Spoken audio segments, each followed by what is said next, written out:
Hello everyone. Today's January's lead code problem is determine if two strings are clues or not. Okay. So let me read through the problem statement.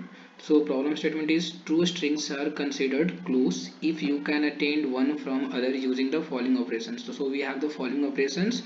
By using these operations we have to see that if two strings are close or not. So what the operations are, the first operation is key swap any two existing characters. For example, we have a string a b c d e, so we can swap the character b to e, so a string will become like this a e c d b. Okay, and operation 2 is transform every occurrence of one existing character into another existing character and do the same with the other character. For example, we have 2 times a and 1 times c here, and again we have here a and 2 times b. So we can transform all a's into b's and all b's into the a, so the our string will become like this. Okay, so by using these operations we have to say that the other two strings are close or not. So let me go through the example one. So here example one abc is word one and word two is bca. So we can obtain the bca from abc by using the two operations. By doing the two operations, the first operations can be just swap b and c from word one. So when we'll swap b and c, we will get like string a c b. Okay, now swap in this swap a and b again. See here, a and b again, we will get bca. So these strings are close, so we will return true. In word 2, here we have only one character a and here we have two character aa. So by doing any number of operations we will never get word 2 from word 1, so we will simply return false here. Okay, so let's understand its approach. Let's see how we will approach for this problem. So let's discuss the approach. Here we have example one. Word one is ABC and word two is BCA. So we have already seen that we can convert ABC into BCA by doing those two operations. Now the first operation was is swiping B to C and then again A to B. Okay. So here our approach is that look at here. We have word one ABC, word one A, B, and then word C. Here the frequency of character A is 1 in word 1. Frequency of character B in word 1 is 1, and the frequency of character C in word 1 is again 1. Now here in word 2 the frequency of character B is 1 here. Sorry, 1 here. Okay, and 1 here, and frequency of character C is also 1 here, and the frequency of character A is 1 here. So here what we can do, okay, like for getting BCA, we can just swap A with C because their frequency are same, and also we can swap B with A because their frequency are same. So if the frequency of the is character is same and the frequency is also same, then we can say that key word 1 can be converted into word 2 by doing those two operations.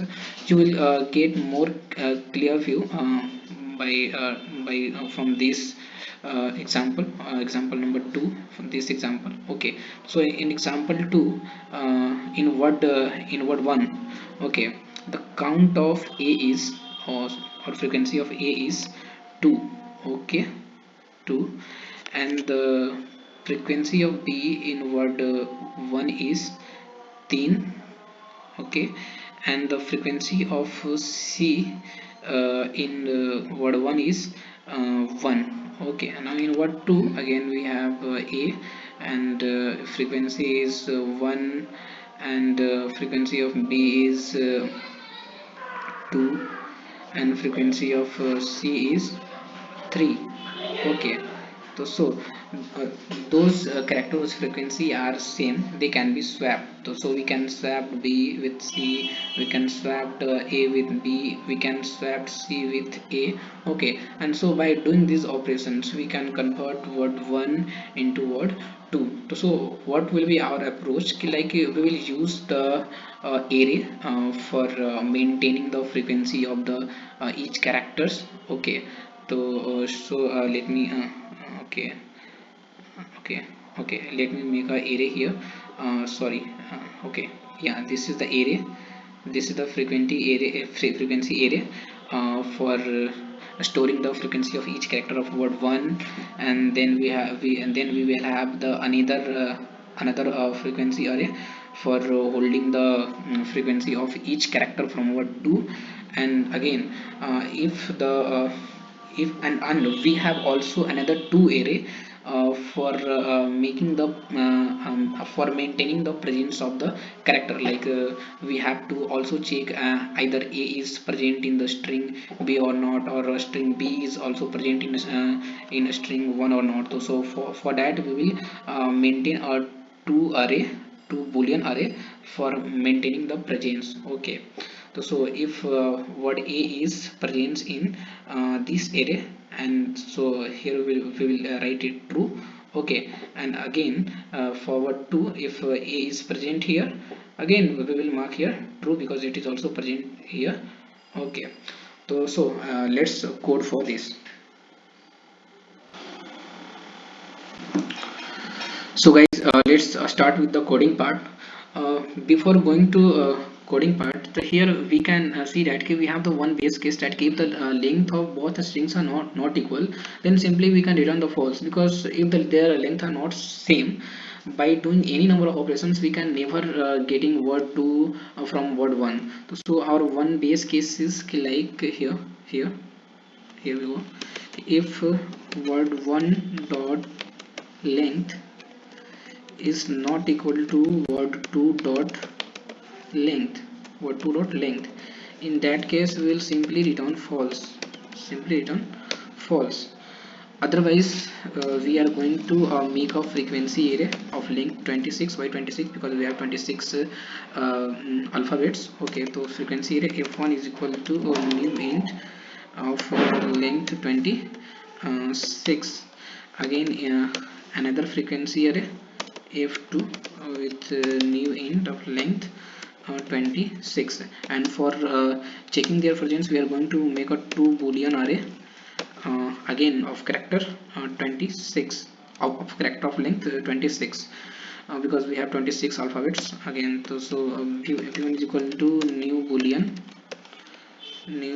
of length 26. Okay, so boolean. Okay, now control set and control V for v2. Okay, for v2. Now now let's start with the traversing any string, either word 1 or word 2. So let me traverse word 1. So int I is equal to 0 and I less than word 1 dot length. Okay, and then I plus plus. Now we are going to uh, mm, store its frequency of the character in f1 and f2. In f1, if in f1 word 1 dot char at I. Okay, and to convert it into the index format we are going to just subtract the character A plus plus. Okay, now doing the same for f2. Okay, so in f2 we are going to do for word 2 now. So f2 word 2 dot char at I plus plus. Now for marking their presence we are going to also do we are going to just store the true and false for the presence of character from word 1 and word 2 in v1 and v2 area. Okay, in v1 word 1 dot char at I, make it to the index format, subtract character A is equal to true. Just presents, just copy it and paste it here for v2. Okay, state for v2, and this is for what, 2. Okay, so I have done the basic case. I've done the basic. Now let me sort the arrays dot sort f1 and f2, f1 and f2. Why I'm sorting? Because I'm just going to check either f1 and f2 are equal or not. Okay, for getting our answer, we have we are going to sort like this: f1, and then arrays arrays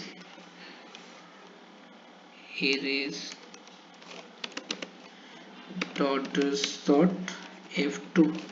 Okay, so our final answer will be return either our final answer will be check either f1 and f2 are equal or not, and also check v1 and v2 are equal or not. Okay, so return arrays dot arrays dot equal arrays dot equals f1 and f2. This is the first case, and second case is the arrays dot equals v1 and v2. That's it. Now let's run this code and check what we are going to get. So uh, we have getting our answer with the um, example cases. Now let's submit it. And check as it is accepting or not. Oh, sorry, submit accepted. Thank you guys.